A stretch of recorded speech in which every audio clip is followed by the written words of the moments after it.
ખેડાના Kapadvanj sessions કોર્ટનો મહત્વપૂર્ણ ચુકાદો સામે આવ્યો છે। ડ્રગ્સની હેરાફેરી બદલ 2 શખ્સોને સજા ફટકારવામાં આવી છે। રાજ્યમાં પ્રથમ 4 MEC ડ્રગ્સ કેસનો આ ચુકાદો 2 આરોપીઓને કોર્ટે ફટકારી છે। 14 વર્ષની સજા। મેફેડ્રોનથી વધુ ખતરનાક ડ્રગ્સ સાથે આ આરોપીઓ ઝડપાયા હતા। તો વર્ષ 2023માં ડ્રગ્સની હેરાફેરી કરતા તેઓ ઝડપાયા હતા। સેશન જજ શ્રી કેએસ પટેલ સાહેબે 14 વર્ષની સજા અને બંનેને 1 લાખ રૂપિયા વળતરનો હુકમ કર્યો છે। બંને આરોપીઓ જ્યારથી પકડાયા ત્યારથી જ્યુડિશિયલ કસ્ટડીમાં હોય, એમને જામીન આપ્યા ના હોય, પરત જ્યુડિશિયલ કસ્ટડીમાં આજરોજ મોકલી દીધેલા છે। સમાચારમાં આગળ વાત કરીએ। ઠંડી જોર પકડશે।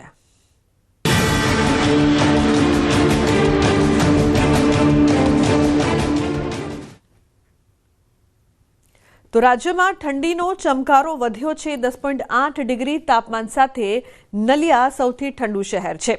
તો રાજકોટમાં 14.2, ડીસામાં 14.8 ડિગ્રી તાપમાન, પોરબંદરમાં 15.6 અને ભુજમાં 15.9 ડિગ્રી તાપમાન નોંધાયું છે। અમરેલી અને વડોદરામાં 16 ડિગ્રી તાપમાન, તો ગાંધીનગરમાં 16.2, અમદાવાદમાં 16.3 ડિગ્રી તાપમાન, 15થી વધુ શહેરોનું તાપમાન 20 ડિગ્રીથી નીચે નોંધાયું છે। તો રાજકોટમાં 14.2 ડિગ્રી, ડીસામાં 14.8, પોરબંદરમાં 15.6 ડિગ્રી તાપમાન। ગુજરાતના અનેક શહેરોનું તાપમાન ગગડ્યું છે। ભુજમાં 15.9, અમરેલીમાં 16 અને ગાંધીનગરમાં 16.2 ડિગ્રી તાપમાન નોંધાયું છે।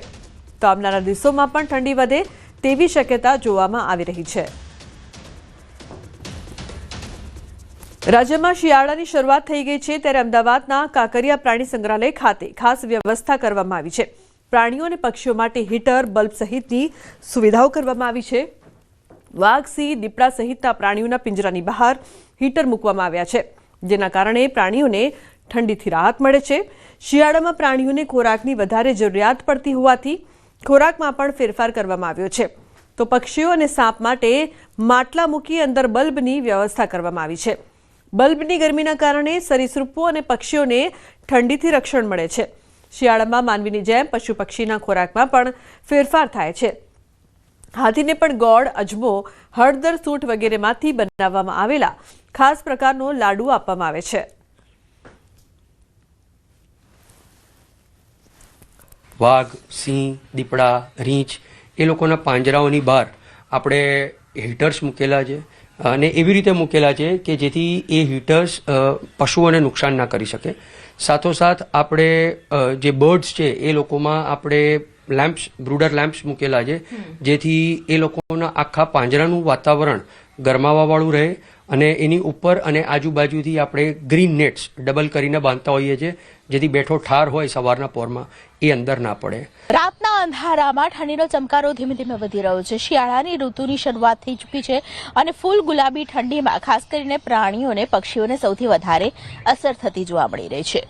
અત્યારે હું કાંકરિયા પ્રાણી સંગ્રહાલયમાં છું અને અહીં જે પ્રકારે પ્રાણીઓના રક્ષણ માટે આપ જોઈ રહ્યા છો કે ઠંડો પવન છે તે ફૂંકાઈ રહ્યો છે ને તેને કારણે ખાસ કરીને ગ્રીન નેટ છે તે બાંધી દેવામાં આવી છે, જેથી કરીને પ્રાણીઓનું ખૂબ જ રક્ષણ રહે અને ઠંડા પવન છે તે સીધા પ્રાણીઓને અને પક્ષીઓને ન લાગે। આપ જે જોઈ રહ્યા છો બલ્બ લગાવવામાં આવ્યો છે ને તે બલ્બ છે તે ખાસ કરીને એ પ્રકારે લગાવવામાં આવ્યો છે કે જેથી પક્ષીઓ છે, પક્ષીઓના માળામાં છે હૂંફ રહે તે પ્રકારે ખાસ કરીને હાથીઓનો ખોરાક પણ બદલવામાં આવ્યો છે।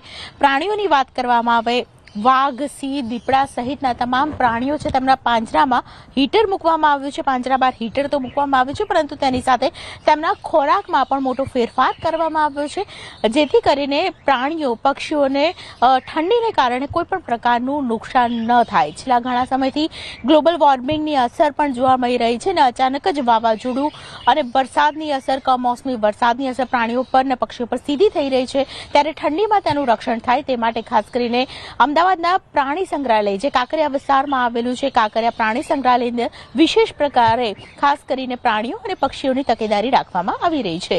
કેમેરા પર્સન વિમલ સહેરા સાથે દીપિકા કુમાર, ન્યૂઝ 18।